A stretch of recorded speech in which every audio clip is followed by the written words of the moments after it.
আসসালামু আলাইকুম, সবাইকে শুভেচ্ছা জানাচ্ছি। মাসুম মাহবুব দেখছেন ওপেন দ্য ইউটিউব চ্যানেল এবং মাসুম মাহবুব ফেসবুক পেজ।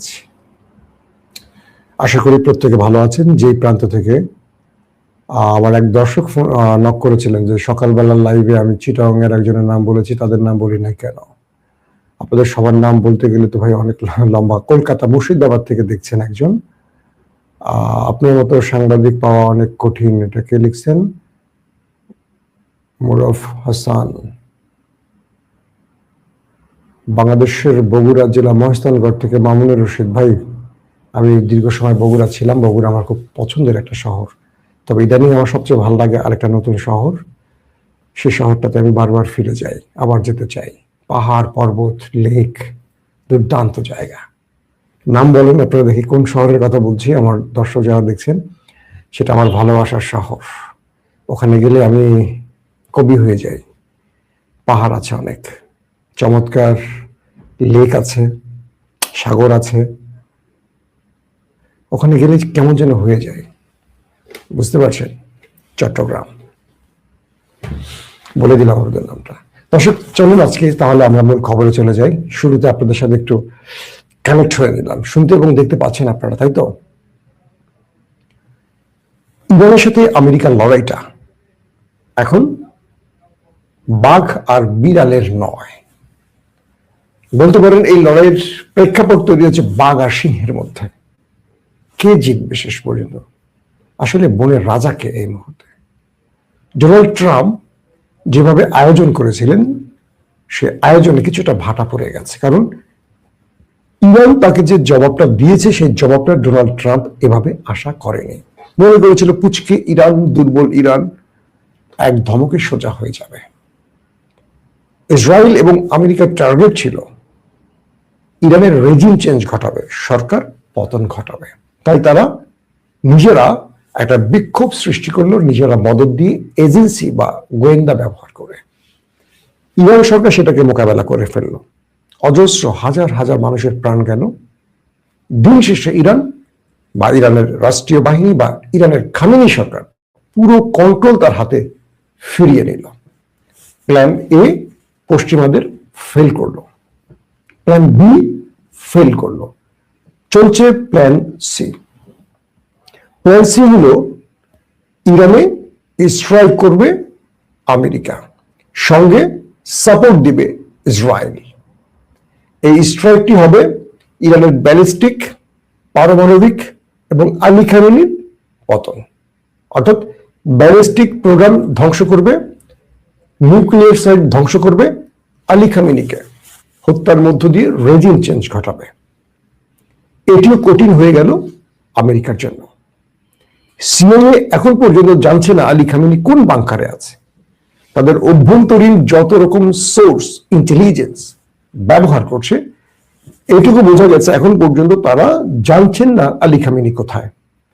আর আলী খামেনিকে হত্যার জন্য তাদের যে সবচেয়ে বড় এয়ারক্রাফট ক্যারিয়ার আব্রাহাম লিঙ্কন, এটি ওমান সাগরে এসে বসে আছে। যখনই তারা আলী খামেনির অবস্থান নির্ণয় করবে, তখন তারা স্ট্রাইকে যাবে। এটি আমরা এক বাক্যে বলতে পারি। এর মধ্যে আরবের উপর চাপ প্রয়োগ করলো ডোনাল্ড ট্রাম্প, যে এত দূর, মানে এত পথ, হাজার হাজার মাইল পথ পাড়ি দিয়ে এসে ইরানে আমি সফলভাবে অ্যাটাক করতে পারবো না, তোমরা তোমাদের ঘাঁটি আমাকে ব্যবহার করতে দাও।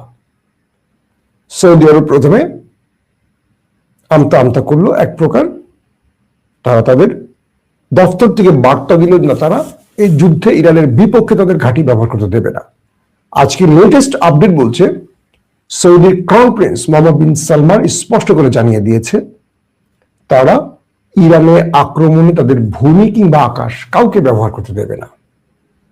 মিস্টার মোহাম্মদ বিন সালমান কথা বলেছেন ইরানের প্রেসিডেন্ট মাহমুদ পেজেশকিয়ানের সাথে, এবং তিনি পেজেশকিয়ানকে আশ্বস্ত করেছেন, ইরানের প্রেসিডেন্টকে আশ্বস্ত করেছেন, কোনোভাবেই সৌদি আরব তার ভূমি এবং আকাশ ব্যবহার করতে দেবে না ইরানের বিরুদ্ধে। তার মানে ইরানে আক্রমণ করতে হলে ইসরায়েলকে জর্দান, সৌদি আরব হয়ে কিন্তু ইরানে আসতে হয়।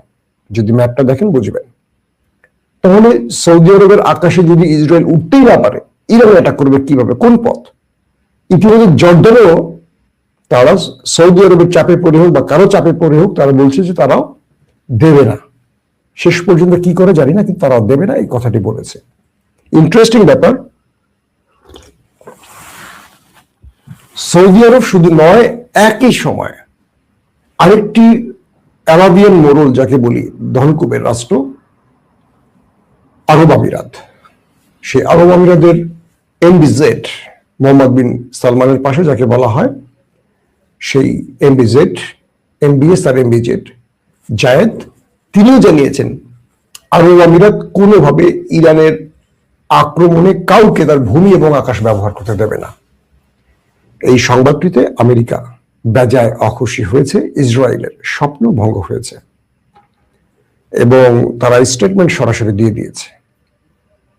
ইরানি প্রেসিডেন্ট মাসুদ পেজেশকিয়ান আজকে স্পষ্ট এই বার্তাগুলো জানিয়েছে যে এই রাষ্ট্রগুলোর পক্ষ থেকে তার সাথে কি কি কথা হয়েছে। তার মানে আরবের জন্য, আরব তো বিশাল ঘাঁটি তৈরি করে রেখেছে, আরবের মার্কিন ঘাঁটিগুলো আছে, তারা ইরানকে টার্গেট করে এই ঘাঁটিগুলো বানিয়েছে, কিন্তু এই মুহূর্তে আমেরিকা আরবের ঘাঁটিগুলো আর ইউজ করতে পারছে না। যে জন্য একটা অ্যাভ্রাহাম লিঙ্কন দিয়ে তারা কি করবে, সাগরের গালফ অফ ওমানে থাকা একটি মার্কিন এয়ারক্রাফট ক্যারিয়ার কি করতে পারে? সেখানে ধরেন 700 যুদ্ধ বিমান আছে, কিন্তু ইরান তো এটাকে খেয়ে দেওয়ার জন্য নিজের পজিশন তৈরি করে রেখেছে, পরিকল্পনা তৈরি করে রেখেছে। তাহলে কি করবে? এর মধ্যে নতুন করে নতুন স্টেটমেন্ট দিল লেবাননের হিজবুল্লাহ এবং হুতি, অর্থাৎ ইরানের আল কুদস ফোর্স গুলো, যেগুলো প্যারালালি প্রক্সি বাহিনী হয়ে লেবানন, ইয়েমেন, ইরাকে অবস্থান করছে, তারা একসাথে বলেছে ইরান আক্রান্ত হলে তারা পাল্টা জবাব দেবে। এখন প্রশ্ন করতে পারেন যে এরা তো পুচকি বাহিনী, এরা কি আমেরিকার বড় কোনো ক্ষতি করতে পারবে? একটু পরিসংখ্যানে হাত দেন, কি দেখবেন আপনারা, যখন ইসরায়েলের প্যালেস্টাইনের লড়াই চলছিল, তখন পৃথিবীর একটি মাত্র পুচকি বাহিনী বলছি কেন, তার রাষ্ট্রীয় বাহিনী না, ইয়েমেনের একটা বিদ্রোহী বাহিনী, যাদেরকে আমরা আনসারুল্লাহ হুতি বলি, পুরো 1 বছরের অধিক সময় ধরে পৃথিবীর পরাশক্তি যাকে বলা হয় ইসরায়েল, তাদেরকে কিন্তু ট্যাকেল করে গেছে। প্রতিদিনই তারা মিসাইল মেরেছে, দখলদারদের তেল আবিব, হাইফাকে নাচিয়ে তুলেছে এই হুতিরা। ইন্টারেস্টিং ব্যাপার, যখন ইসরায়েল পৃথিবীর বিভিন্ন দেশ থেকে অস্ত্র পাচ্ছিল জাহাজে, নৌপথে, তখন ইসরায়েলের এই জাহাজগুলোকে টার্গেট করে নিয়মিত অ্যাটাক করেছে। বলা হচ্ছে 1.5 থেকে 200 জাহাজকে টার্গেট করেছিল ইয়েমেনের হুতিরা। শুধু ইসরায়েলের নয়, পৃথিবীর যে কোনো দেশ ইসরায়েলকে যে কোনো পণ্য পাঠিয়েছে, সেই জাহাজকে তারা ডুবিয়ে দিয়েছে, অ্যাটাক করেছে। অর্থাৎ পুরো সাগরকে দখলে রেখেছিল ইয়েমেনের এই পুচকি বাহিনী। এরপর কি হয়েছিল, আমেরিকা, ব্রিটেন, ফ্রান্স সম্মিলিত, জার্মান সম্মিলিত, তারা যুদ্ধ ঘোষণা করেছিল এই পুচকি বাহিনীর বিরুদ্ধে, বিদ্রোহী বাহিনীর বিরুদ্ধে। তারা একই সঙ্গে, মানে ইয়েমেনের হুতিদের বিরুদ্ধে আমেরিকাকে কোয়ালিশন করতে হয়েছে যুদ্ধের জন্য, জার্মান, ইটালি, ফ্রান্স সবার সাথে।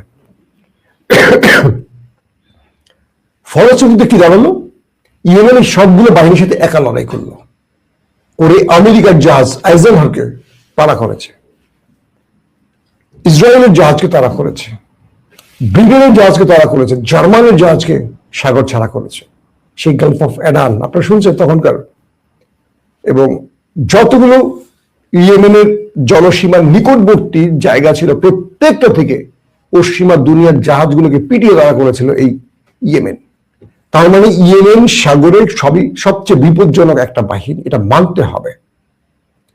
এই ইসরায়েল ইয়েমেনে স্ট্রাইক চালিয়ে অনেক গুরুত্বপূর্ণ ব্যক্তিকে মেরেছে, তারপরও ইয়েমেন ইসরায়েলকে ছাড়েনি, প্রতিদিন কন্টিনিউ তারা মিসাইল মেরেছে দখলদার দেশটির ভেতরে। তো সেই ইয়েমেন এবার বলছে, যদি ইরানে আক্রমণ করে আমেরিকার কোন এয়ারক্রাফট ক্যারিয়ার, তাহলে সাগর থেকে সেটাকে আর ফেরত যেতে দেব না। এটা ওরা পারবে, কারণ ওরা এর আগে এই বিশাল দেশগুলোর সাথে একা লড়াই করেছে, ইয়েমেন একাই, কেউ এগিয়ে আসেনি ফিলিস্তিনের পক্ষে, ইয়েমেন এগিয়ে আসছিল।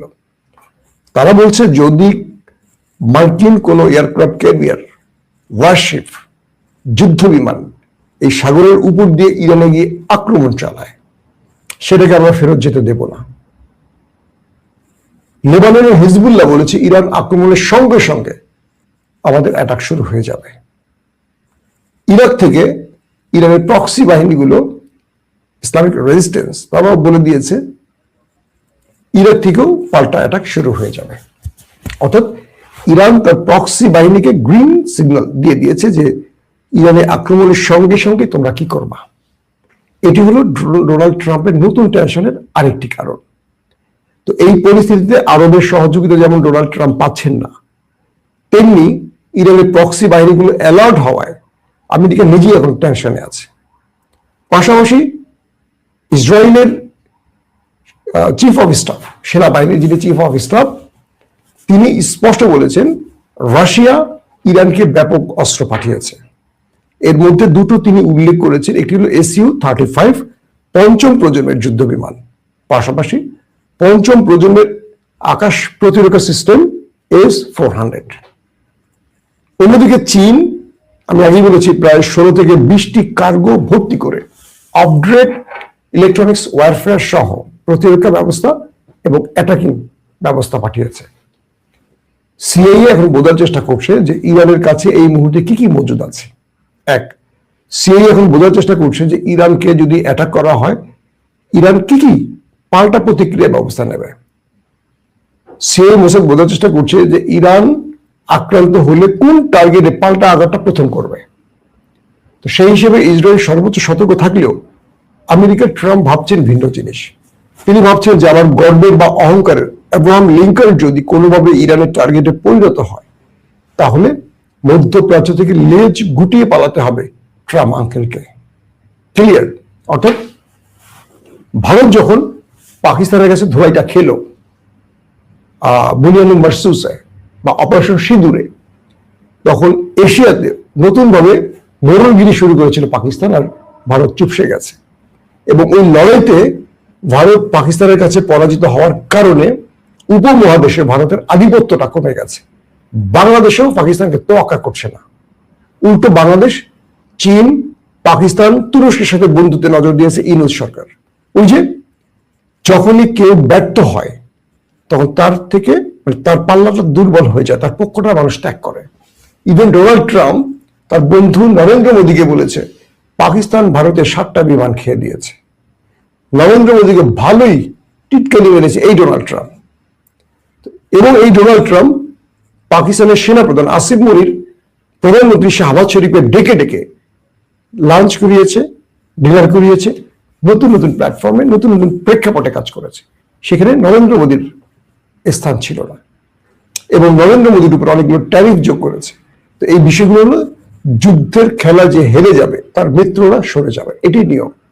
তো ডোনাল্ড ট্রাম্প এখন চিন্তা করছেন যে এই যুদ্ধে যদি আমি হেরে যাই, কারণ ইরান থেকে আমেরিকা বিজয় নিয়ে ফিরতে পারবে না। কেন বললাম? এখন বলবেন মাসুম ভাই এটার যুক্তি দেখান। 20 বছর এই ন্যাটোকে নিয়ে আমেরিকা আফগানে ছিল, আফগানে কিচ্ছু নাই, ভোতা বন্দুক ছাড়া, পাহাড়ি একটা বাহিনী ছাড়া কিচ্ছু আছে ওদের? কিচ্ছু তো নাই। এই আফগানকে 20 বছর ধরে আমেরিকা হারাতে পারেনি, সিরিয়াতে হারাতে পারেনি, লিবিয়াকে নিতে পারেনি, ইরাকে কিছু করতে পারেনি, আফ্রিকায় কিছু করতে পারেনি। পেরেছে? পারেনি। ইরানের মতো মধ্যপ্রাচ্যের একটা সিংহকে দমাবে কি করে, যে মধ্যপ্রাচ্য থেকে আমেরিকা অ্যাটাক করে বের হতে পারবে না? ইরান তার সাগরে, ইরান তার আকাশে, ইরান তার স্থলে এমন ভাবে নেটওয়ার্ক তৈরি করে রেখেছে যেটা আমরা আগে মনে করতাম যে আওয়াজ দেয় বেশি, কিছু পারে না, কিন্তু দখলদারদের 12 দিন পিটিয়ে সোজা করে দেওয়ার পর আমরা বুঝতে পেরেছি ইরান কি পারে। অনেকে সেদিন আমাকে আমাদের খুব প্রিয় মানুষ আমেরিকা থেকে ইলিয়াস আমাকে ফোন দিয়ে বলতেছে, ভাই ইরান কি পারবে?